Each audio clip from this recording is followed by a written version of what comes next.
अंधेरा। कृपया ध्यान दें। दिल्ली के द्वारका सेक्टर 26 में एक पुराना मकान खाली पड़ा था।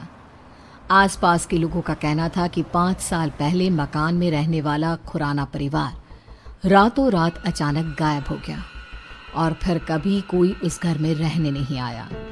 लेकिन आज सुबह से ही वहाँ चहल पहल थी। किसी मिश्रा परिवार ने घर खरीद लिया था और मिश्रा जी का बेटा अतुल और उसकी नई नवेली पत्नी कविता वहां रहने आने वाले थे। सुबह के वक्त अतुल और कविता घर में पहुंचते हैं। अतुल, घर की साफ सफाई तो बहुत अच्छी से हो गई है। हाँ, देखकर लगता नहीं कि 5 साल से बंद पड़ा है। हाँ, लेकिन इतने दिन से कोई इसे संभालने क्यों नहीं आया?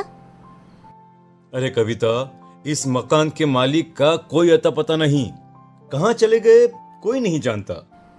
तो फिर आपने घर को किससे खरीदा? मकान मालिक के कोई दूर के रिश्तेदार हैं, बहुत कम पैसों में बेच रहे थे तो मैंने खरीद लिया। जानती हो ना, दिल्ली में जमीनों के भाव कितने हो गए हैं। हाँ, लेकिन कोई गड़बड़ तो नहीं है ना? नहीं बाबा, ऐसा कुछ नहीं है। अतुल बाथरूम में नहाने जाता है और कविता किचन में। तभी उसके हाथ से स्पून गिर जाती है। जैसे ही कविता स्पून उठाने के लिए नीचे झुकती है, उसे किचन की शेल्फ के नीचे किसी की आंखें नजर आती है। कविता चीख कर बाहर की तरफ भाग आती है। अरे कविता, कविता क्या हुआ? अरे तुम ऐसे चिल्ला क्यों रही थी? क्या हुआ? वहाँ अलमारी के नीचे कोई है। अतुल नीचे झुककर देखता है और घबरा के पीछे हट जाता है। मैंने कहा था ना, कुछ है वहाँ पर। अतुल, चलो हम यहाँ से चलते हैं। तुम भी ना कविता, वहां कॉकरोच है और कोई भूत नहीं है।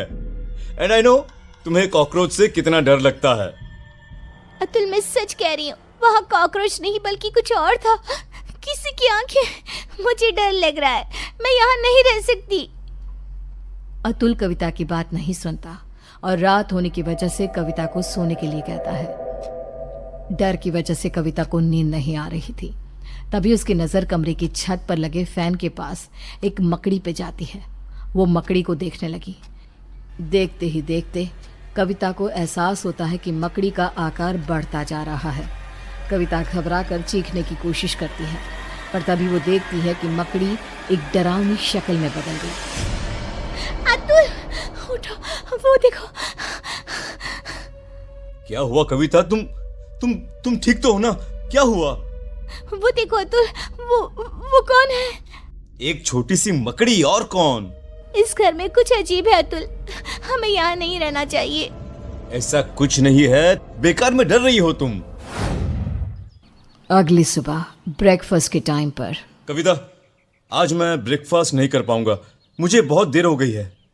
प्लीज अतुल, कुछ तो खा लो। देखो, मैंने नाश्ता टेबल पर लगा दिया है। प्लीज कविता, तुम फ्रिज में रख दो, मैं निकाल कर खा लूंगा शाम को, ठीक है? Okay, bye. अतुल ऑफिस चला जाता है और कविता किचन में काम करके जैसे ही बाहर निकलती है तो देखती है कि डाइनिंग टेबल पर एक बुजुर्ग औरत और एक आदमी बैठ के ब्रेकफास्ट कर रहे थे। कविता ये देखकर खौफ से भर जाती है। कौन है आप लोग और यहाँ क्या कर रहे हैं? अतुल, बचाओ। क्यों डर रही हो बेटा? मैं इस घर का मालिक हूँ, रंजीत खुराना। और मैं इनकी बीवी रमनदीप खुराना। लेकिन आप लोग तो गायब। मेरा मतलब। किसने कहा? अरे हम तो यहीं रहते हैं, इसी घर में। वो देखो, हमारे कपड़े, सारा सामान सब तो है। लेकिन बेटा, जब से तुम आई हो ना, हम बड़े खुश हैं। अकेले पड़ गए थे ना। कविता ने चारों तरफ देखा और वो हैरान रह गई कि घर में खुराना और उसकी बीवी के कपड़े और सामान नजर आ रहा था। कविता घबराहट की वजह से दरवाजे की तरफ बढ़ती है ताकि वहां से बाहर जा सके। तभी एक यंग औरत उसके सामने आ जाती है। कहाँ जा रही हो?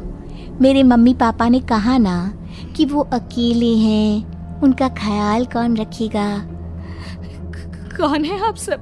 कौन है? जाने दीजिए मुझे। मैं इनकी बेटी हूँ ना, क्या करूँ? मैं तो मरने के बाद इनका ख्याल रख नहीं सकती। अब तुम्हें ही ये काम करना होगा ना। हेल्प, कोई बचाओ मुझे। कविता भागती है और अपने कमरे में जाकर एक कोने में बैठ जाती है। पूरा दिन वो एक जगह बैठी रहती है। शाम को 5 बजे अतुल घर आता है और कविता को ऐसी हालत में देखकर परेशान हो जाता है। क्या बात है? अरे तुम यहाँ ऐसे? तुम्हारी तबीयत खराब है क्या? क्या हुआ? वो अतुल खुराना और उसकी बीवी यहाँ इस घर में। कौन खुराना? कविता, ये क्या बहकी बहकी बातें कर रही हो तुम? इस घर के मालिक अतुल वो यही है, इसी घर में। मैंने उन्हें देखा है और उनकी बेटी भी। तभी कविता ने देखा कि बुजुर्ग औरत, आदमी और उनकी बेटी कविता के ठीक सामने आकर खड़े हो गए। वो देखो अतुल, वो सब यहाँ है, तुम देख रहे हो ना? ओ ये, अरे ये तो मेरे मॉम डैड हैं। इनसे डरने की क्या जरूरत है? चलो अब उठो, डिनर बनाओ सबके लिए। और सुनो, मम्मी पापा को इंसानों का मांस बहुत पसंद है, तो वही पकाना। क्या कहा तुमने? तुम्हारे मम्मी पापा? लेकिन तुम अतुल मिश्रा मेरे पति हो, और ये खुराना, और ये क्या मजाक है? इंसानों का मांस? कौन हो तुम? ओह अच्छा, तुम्हारा पति। तुम उसकी वजह से परेशान हो। रुको। अतुल पीछे पलट कर देखता है और फिर जैसे ही वो कविता की तरफ पलटता है, कविता ने देखा कि उसका चेहरा पूरी तरह से बदल गया था और अब वो किसी भेड़िए की तरह नजर आ रहा था। कौन हो तुम? मेरे पति कहाँ है? क्या किया तुमने उसके साथ? अतुल ने रूम की छत की तरफ इशारा किया। कविता ने देखा कि अतुल का शरीर रूम की छत पे चिपका था। वो मर चुका था। अतुल कोई बचाओ। अब कुछ नहीं हो सकता। जानती हो, ऐसे ही उस रात हम सबको मार के छत पे लटका दिया गया था। क्या गलती थी हमारी और मेरे परिवार की? यही इसी फैन के पीछे हमारी डेड बॉडी छुपा दी गई, फॉल सीलिंग करवा के, ताकि किसी को पता ना चले। हम सब यहाँ कैद हैं। लेकिन तुमने मेरे पति को क्यों मारा?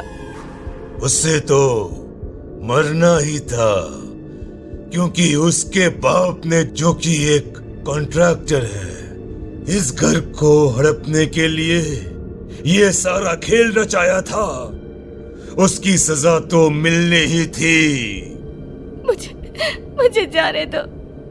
मैंने तुम्हारा क्या बिगाड़ा? नहीं, अब तुम हमेशा के लिए यहाँ कैद हो।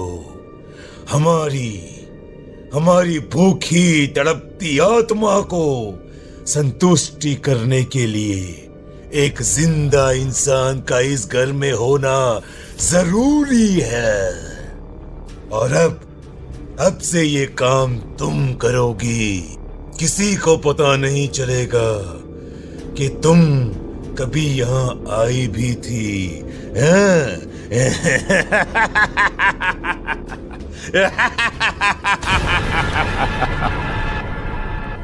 उसके बाद सेक्टर 26 में एक खबर और फैल गई कि खुराना के मकान में रहने आए अतुल और कविता भी अचानक से गायब हो गए।